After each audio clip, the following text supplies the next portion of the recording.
হে everyone, good morning. আজকে ভোর 4টার সময় উঠে পড়েছি। সকাল সকাল চোখ না খুললেও বাড়ির দরজা খুলে বেরিয়ে পড়লাম এক ঘোরার উদ্দেশ্যে। তো অনেকদিন ধরে তোমার দাদাকে বলছিলাম চলো আমাকে কোথাও ঘুরিয়ে নিয়ে এসো, কিন্তু সে কোনোদিন শুনছে না। তো আজকে সময় পেলো, তো আমিও চলে গেলাম। মানে সুযোগটাকে আর হাতছাড়া করলাম না।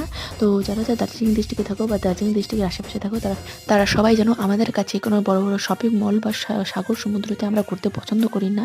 আমাদের শান্তির জায়গা হচ্ছে এই পাহাড়।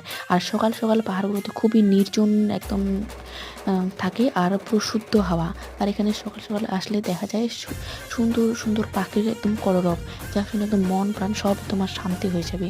সত্যি মাঝে মাঝে ঘুরতে যেতে হয়, কারণ মাঝে মাঝে ঘুরতে গেলে না মন খুবই শান্ত আর একদম ফ্রেশ ফিল হয়। তো ফাইনালি অল্প একটু ঘুরে চলে আসলাম।